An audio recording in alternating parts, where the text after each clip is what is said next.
जय हिंद दोस्तों, अगर अभी तक आप लोगों ने क्लास 10th सोशल साइंस के आंसर की मिलान नहीं किया है तो चलिए आप लोग जल्दी से अपना अपना क्वेश्चन लेकर जुलाई मंथ का सामाजिक विज्ञान का आंसर की मिलान कर लीजिए।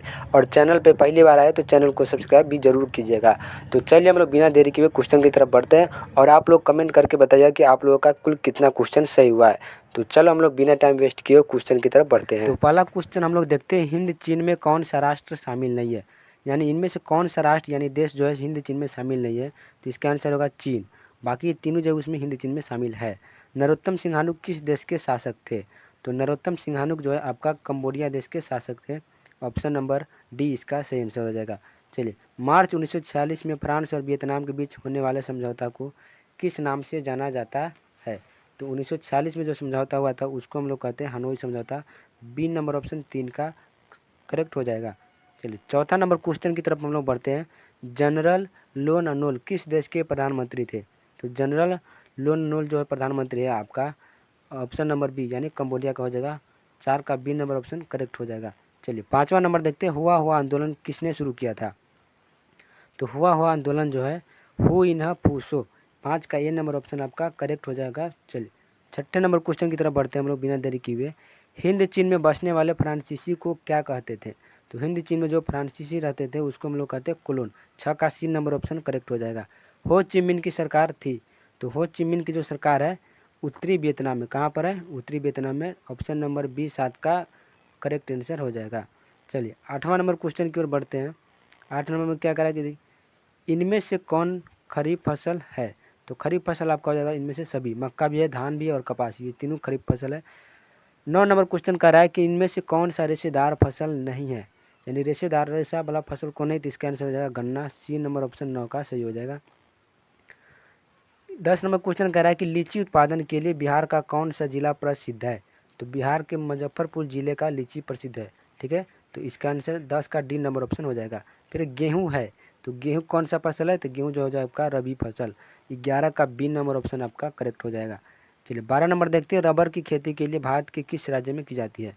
रबर की खेती भारत के किस राज्य में की जाती है? तो ये हो जाएगा आपका Kerala. Option number A Bharat का सही हो जाएगा। 13 नंबर देखते हो, प्रारंभिक जीविका कृषि को किस नाम से जाना जाता है? तो इसको इनमें से सभी हो जाएगा। डी नंबर ऑप्शन 13 का सही आंसर है। चलिए, 14 नंबर क्वेश्चन की ओर हम लोग बढ़ते हैं। 14 नंबर में क्या कह रहा है कि काली मिट्टी उपयुक्त है किस फसल के लिए? तो इसकी हो जाएगा आपका कपास के लिए। 14 का ए नंबर ऑप्शन बिल्कुल करेक्ट आंसर हो जाएगा। चलिए, 15 नंबर क्वेश्चन की तरफ हम लोग देखते हैं। निम्नलिखित में कौन सा भूकंप का सर्वाधिक खतरनाक जोन है? तो भूकंप का सर्वाधिक खतरनाक जोन है वो है आपका जोन 5। ऑप्शन नंबर डी 15 का सी हो जाएगा। किस भूकंपीय तरंग का गहनता सबसे कम होता है? तो भूकंपीय तरंग की गहनता सबसे कम होता है एल तरंग की। 16 का सी नंबर ऑप्शन आप लोगों का सही हो जाएगा। तो चलिए हम लोग 17 नंबर क्वेश्चन की तरफ बढ़ते हैं। विनाशकारी भूकंप से बिहार के किस वर्ष पर विनाशकारी भूकंप से बिहार किस वर्ष प्रभावित हुआ था?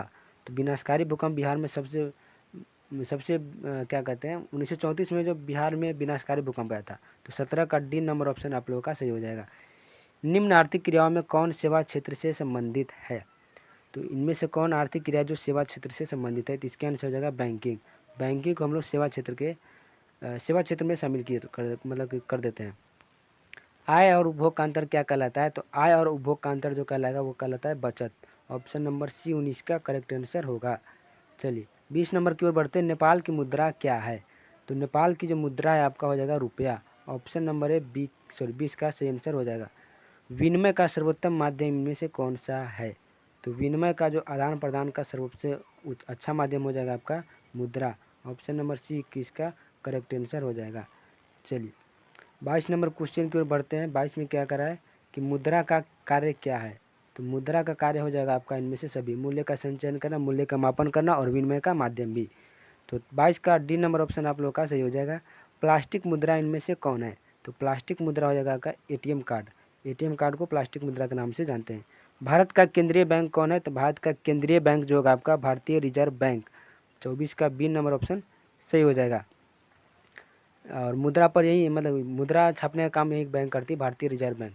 चलिए, 25 नंबर क्वेश्चन देखते हैं। पंचायत का चुनाव कौन कराता है? तो पंचायत का चुनाव जो है राज्य चुनाव आयोग। 25 का डी नंबर ऑप्शन बिल्कुल करेक्ट आंसर हो जाएगा। चलिए, 26 नंबर क्वेश्चन देखते हैं। बिहार के किस राज्य में पंचायती राज की शुरुआत हुई थी? यानी भारत के किस राज्य से पंचायती राज की शुरुआत हुई थी? तो ये होगा आपका राजस्थान। अरे भारत के राजस्थान से पहली बार पंचायती राज का शुरुआत हुआ था।